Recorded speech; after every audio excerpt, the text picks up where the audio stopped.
السلام عليكم. اللهم صل وسلم على سيدنا محمد صلى الله عليه وسلم. حلقة جديدة ويوم جديد واخبار وكواليس مهمة جدا جدا، وجمعة مباركة على حضراتكم. عندنا الاخبار وعندنا الكواليس، وخلينا نبدأ على طول. اولى الاخبار واولى الكواليس: النادي الاهلي وجماهير الاهلي والاعلام الاهلاوي والسوشيال ميديا الاهلاوية قال ايه؟ مقموصين وزعلانين ومتضايقين من جمهور الزمالك. ليه يا باشا؟ عشان جمهور الزمالك هاجم امام عاشور، عشان جمهور الزمالك انتقد امام عاشور. سبحان الله، يعني جمهور الزمالك ينتقد امام عاشور يبقى ابن 60 في 70، يبقى كيخه ووحش وكل الامور كلها فيه. الحاجه التانيه يا حبيب قلبي، ان جمهور الاهلي يهاجم زيزو ويشتم زيزو ويسب لزيزو، يبقى جميل وزي الفل. ما فيش مشكله. ده اتنين تلاته بس اللي كانوا بيشتموا. هو انتوا بتحللوا لنفسكم وبتحرموا لنفسكم عشان نبقى احنا بس ايه موجودين معاكم في الصوره؟ يعني لو انتوا بتحللوا لنفسكم وبتحرموا لنفسكم قولوا لنا. ولكن جمهور الزمالك قال لك يعني صباح الفل على ياسمين، دي بالونه امام ولا بالونه ده اللي قالوه جمهور الزمالك امبارح. زعلانين قوي الاهلاويه، متضايقين قوي الاهلاويه. فانا بقول يعني لو انت زعلان، البحر هناك مليان. يقول لك لجنه رابطه الانديه والجمهور بيشتم. طب امال جمهورك بيقول ايه في المدرجات كل مباراه؟ ها، جمهورك ما بيقولش البت ايه امام عاشور يا رايق، البت البيضه بتتضايق؟ ما قالوش كده شويه الوسخات اللي كانوا موجودين في المدرجات دول؟ مش قالوا الكلام ده؟ انما الزمالك يقول يبقى وحش وابن 60 في 70. جمهور الاهلي يتكلم لا لا لا، ده واحد بس ولا اتنين يا راجل، مفيش حاجه، عدي عدي. زي اللي بيحصل في التحكيم. طبعا كلكم اكيد شفتوا امبارح التحكيم المعرض الكبير، تعريض كبير. تقدر تقول الحكم ده معرض كبير قوي قوي قوي. التحكيم ده جايب لك واحد اسمه القلاوي ولا البلاوي ولا اي حاجه وخلاص. جايب لك حكم تحس انه طلع لك من مصارعه الدبليو دبليو اي. مش حكم. ده حكم لا يفقه اي شيء في كره القدم. واحد زائد واحد في التحكيم ما يعرفهاش. امبارح عمل فضايح تحكيميه. امبارح الحكم الربع لبه اللي موجود ده، الكوره حسب ضربه جزاء بسم الله الرحمن الرحيم على احمد فتوح كده، ايده سند عليها حسبها ضربة جزاء. طب يودي ايده في يعني؟ عارف لو خبط ايده بالكوره ماشي، لو زق الكوره ماشي، لا. انما ايده لو مكبره جسمه، ده ايده جنبه يعني مش متعمد يروح للكوره، ده سند عليها. قال لك ضربة جزاء. طب ما نفس الكورة هي في مباراة الزمالك وسيراميكا، جاية في ايد مدافع سيراميكا وجاية في ايده، بس المرة دي لصالح الزمالك، ما رضيش الحكم يحسبها ضربة جزاء. فهنا الناس بتكيل ب100 مكيال، والناس هنا بتألف وبتعمل كل حاجة بالمزاج والهوى والكيف. ده بالنسبة للفضايح التحكيمية. طبعا خد الخبر اللي بقوله لك ده خبر وحاسبنا عليه. لن ترى حمادي القلاوي من جديد للزمالك لنهاية الموسم. نعم، يعني حمادي القلاوي اللي حكم لنا امبارح ده، انسى ان انت تشوفه تاني للزمالك خلاص. معلومة. الحكم ده مش هيحكم للزمالك لنهايه الموسم خلاص. مش هنلمحه تاني. الحكم الفاشل، الحكم اللي مش عارف يعني ايه الف ب في التحكيم. يا راجل ده امبارح مدافع حارس الحدود مرجع الكوره لحارس مرماه برجله، والحارس مسكها بايده واللعيبه تتجنن، الحكم ولا حسب اي حاجه.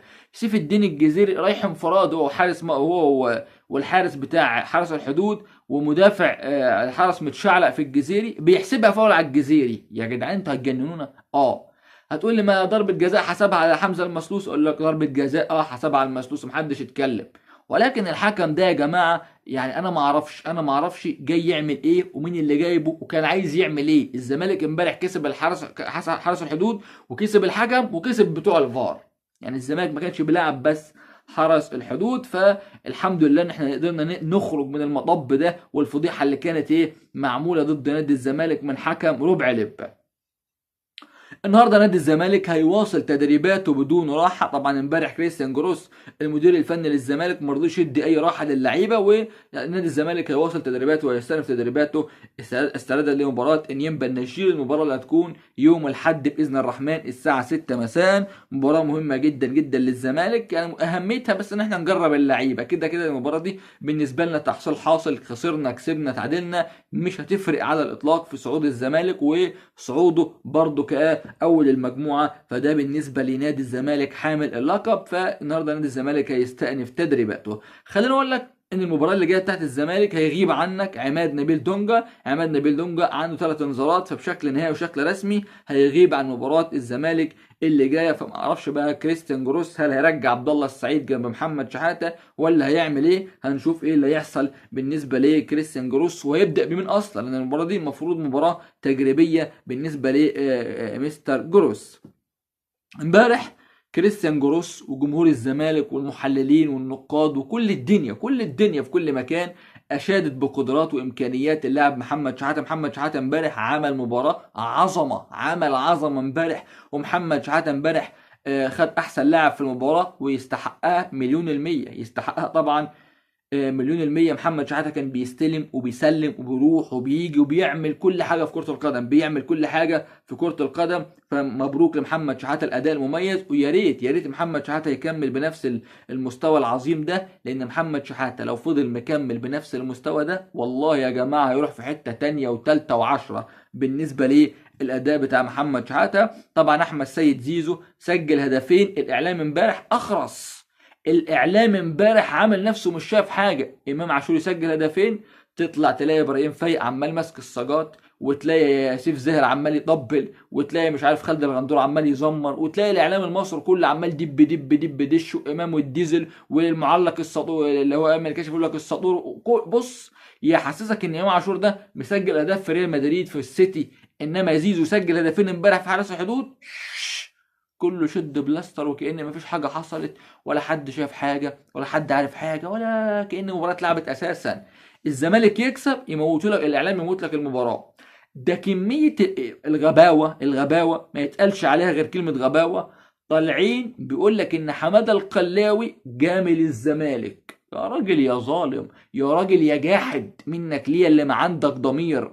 طب دول ضلالية، انت ضلالية زيهم؟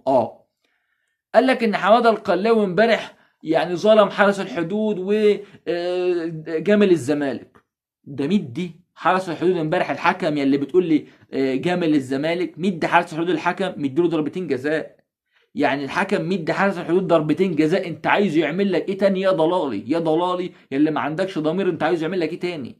انما النفاق والضلال والافتراء ماشي معاهم في كل حته، ماشي معاهم في كل حته. ده بالنسبه لموضوع الحكم.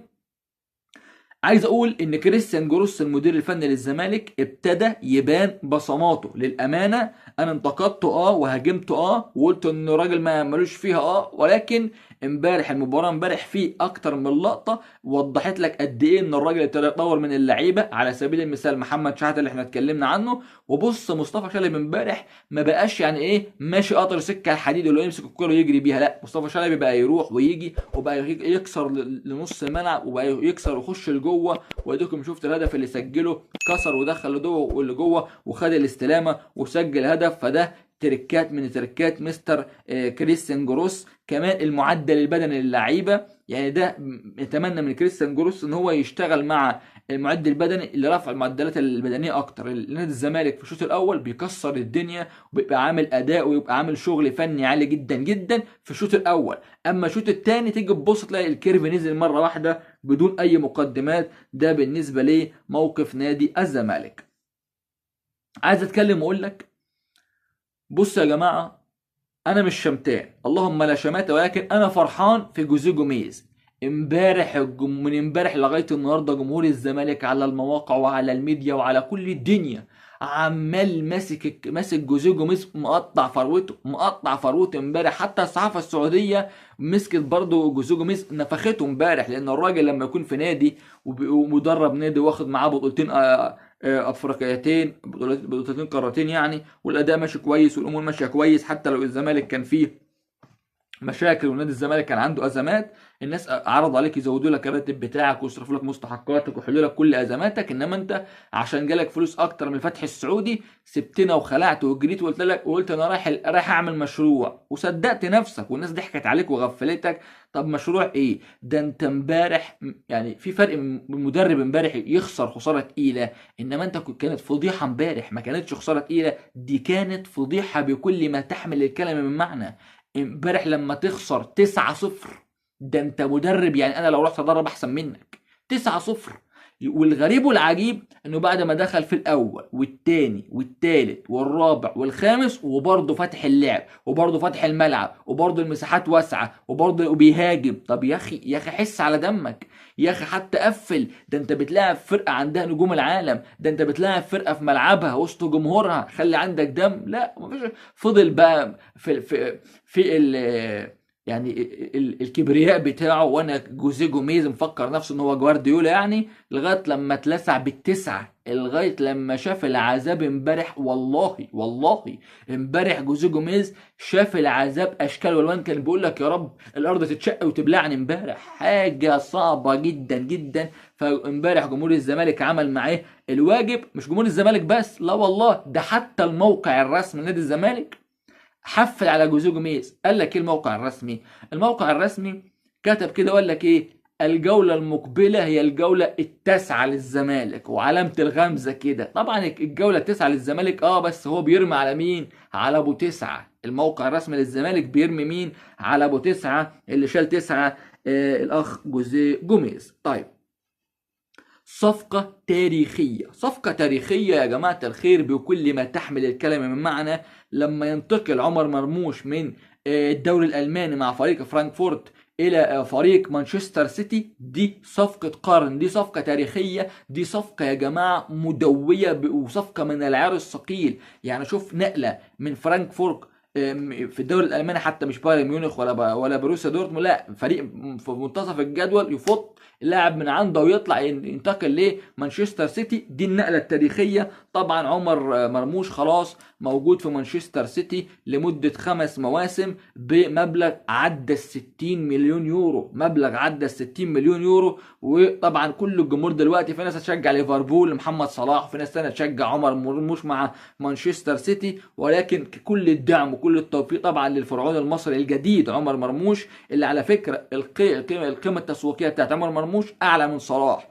قيمه مرموش 60 مليون يورو، قيمه محمد صلاح 55 مليون يورو. فكل التوفيق طبعا لعمر مرموش. طبعا هيتدرب تحت قياده الاسطوره والعالمي بيب جوارديولا، حتى لو المباريات دلوقتي مش افضل حاجه، ولكن يظل بيب جوارديولا من افضل، ما كانش افضل مدير فني على مستوى العالم في الفتره الحاليه، برغم النتائج السلبيه والنتائج الكارثيه اللي بيحققها الايام دي مع فريق مانشستر سيتي. طيب، عايز اتكلم معاك واقول لك برضو ان خلاص امبارح احنا بقالنا اسبوع بنتكلم على محمود جهاد، وقلت لكم ان مستر كريستيان جروس رفض عمرو قلاوه، ورفض كل اللعيبه اللي اتعرضت عليه من مصر باستثناء اللاعب محمود جهاد، لان احنا قلنا ان جروس شايف ان محمود جهاد يعني افضل الموجودين، بلاش نقول افضل الوحشين، افضل الموجودين. فنادي الزمالك امبارح ارسل عرض رسمي تاني، ارسل عرض رسمي لنادي فاركو للتعاقد مع اللاعب محمود جهاد مقابل 20 مليون جنيه. هتقول لي والزمالك جاب فلوس منين ولا معاه فلوس منين؟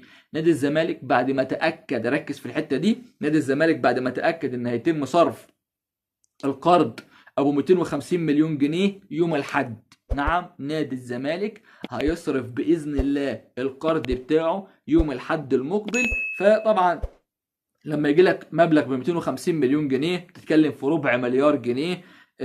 طبعا اكيد يعني 4.5 مليون دولار، رقم كبير جدا جدا يحل معظم او 90% من مشاكل نادي الزمالك، يحلها القرض ده. فعرفنا ان باذن الله يوم الاحد اللي جاي كل لعيبه نادي الزمالك هتاخد مستحقاتها، وهياخدوا 25% من مستحقاتهم. كمان نادي الزمالك يعني عايز يحسم صفقه اللاعب محمود جهاد. خلي بالك محمود جهاد لعب 6 مباريات مع فريق فاركو هذا الموسم، سجل هدفين، واللاعب عنده، عشان الناس اللي تسال على اللاعب محمود جهاد، اللاعب يعني عنده 25 سنه، اللاعب عنده 25 سنه. وخلي بالك نادي بيراميدز يموت ويحصل له حاجه لو ما دخلش في الصفقه، اي حد الزمالك يخش فيه تلاقي بيراميدز دخل في الصفقه. يعني الزمالك لو جيت فاوض معايا هتلاقي بيراميدز جيت فاوض معايا برضه. المهم نادي الزمالك عرض 20 مليون جنيه يدفعهم على 3 اقساط، نادي بيراميدز عرض 20 مليون جنيه مره واحده نقدا وعدا على الترابيزه. نادي فاركو قال لك لا، انا كنت عايز 25 مليون، عايز 30 مليون. ليه؟ لما لقى بقى في صراع من الزمالك وبيراميدز خلاص لازم يعلي، يقلبها مزاد، يقلب الصفقه ايه دي مزاد. فحاليا في خناقه كبيره جدا جدا ما بين الاهلي، ما بين عفوا الزمالك وبيراميدز على صفقه محمود جهاد. رغبه اللاعب ايه؟ رغبه اللاعب الاولى والثانيه والثالثه والعشره هي الانتقال لصالح نادي الزمالك. مش بس كده، ده محمود جهاد موقع مع نادي الزمالك من حوالي اسبوعين مع الكابتن احمد سليمان. ولان محمود جهاد عايز يلعب في الزمالك، خلي بالك من حاجه، محمود جهاد بالبلد كده عارف اللي فيها اللي فيها. محمود جهاد لو راح الزمالك مفيش ديفندرات غير محمد شحاته ودونجا اللي هناك وهو التالت. اما لو راح بيراميدز عندك بلاتو توريه، عندك وليد الكارتي، عندك مهند لاشين، عندك محمد رضا بوبو، عندك دونجا، عندك احمد توفيق، عندك كتيبه، عندك فرقه هناك بتلعب في نص الملعب. وانا بقول لك اهو، ولو محمود جهاد لو راح نادي بيراميدز هيخش التلاجة مش هيشمها. عايز تقنعني ان محمود جهاد هيلعب على وليد الكارتي؟ لا والله. عايز تقنعني ان محمود جهاد هيلعب على بلاتي توريه؟ لا والله. اذا كان بقول لك بوبو ومهند لاشين ما بيلعبوش ومركونين دكه، فهو الراجل محمود جهاد عارف امكانياته وعارف قدراته وعارف عايز يروح فين. فباذن الله الصفقه تخلص لصالح نادي الزمالك خلال الايام اللي جايه، وباذن الله صفقه اللاعب تكون خلصت لنادي الزمالك خلال الثلاث اربع ايام اللي جايين. جمهور الزمالك في كل مباراة بيلعبها نادي الزمالك لازم الجمهور بيبعت رسالة للكابتن حسين لبيب ومجلس الإدارة. الرسالة اللي بعتها جمهور الزمالك في المدرجات قال لك يا لبيب صح النوم، عدى من يناير 16 يوم. ده الكلام ده امبارح، انا عارف النهارده 17 يناير لكن الكلام ده اتقال امبارح. قال لك يا لبيب صح النوم، عدى من يناير 16 يوم. طبعا بيفكروا بالصفقات والتعاقدات والكلام ده.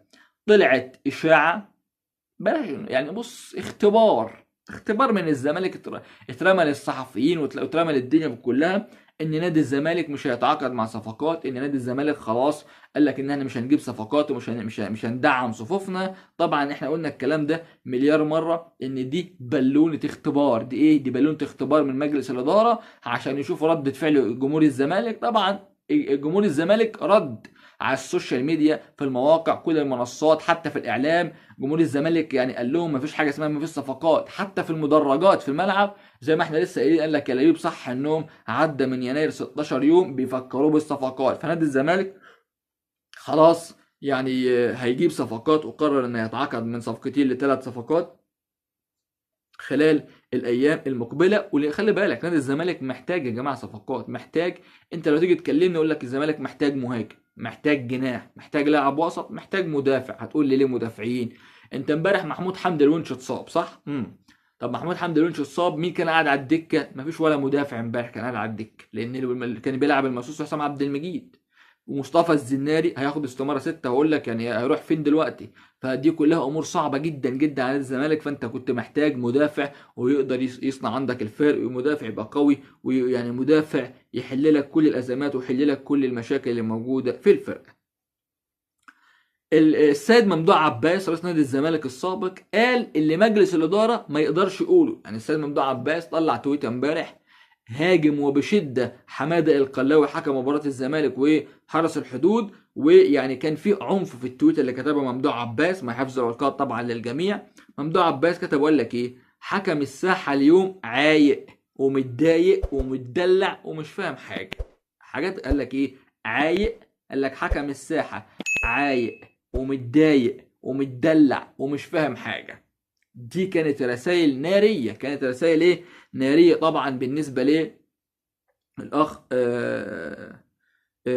ممدوح عباس لحماده القلاوي حكم مباراه الزمالك وحرس الحدود. طبعا امبارح الزمالك بعد المكسب والفوز على فريق حرس الحدود، نادي الزمالك قدر يعني يصل للنقطه رقم 17 في وصافه جدول الدوري. الاهلي عنده 18 نقطه في المركز الاول من 8 مباريات 18 نقطه. الزمالك برضه من 8 مباريات بس 17 نقطه. نفس الكلام بيراميدز في المركز الثالث 17 نقطه من 8 مباريات. بس الفرق بين الزمالك وبيراميدز ان نادي الزمالك متفوق في الاهداف اللي سجلها، اللي ليه مش اللي عليه اكتر من بيراميدز. فعشان كده بيراميدز في المركز الثالث. في المركز الرابع موجود عندك سيراميكا كليوباترا، والمركز الخامس موجود عندك المصري البورسعيدي. واي فرقه من الخمسه اللي انا قلتهم لك سواء اهلي زمالك بيراميدز سيراميكا مصري اللي هيتعادل او هيخسر هينزل في الترتيب، يعني نازله ما يعلم بها غير ربنا، لان كل الفرق بتصارع وكل الفرق بتموت نفسها. نادي الزمالك عنده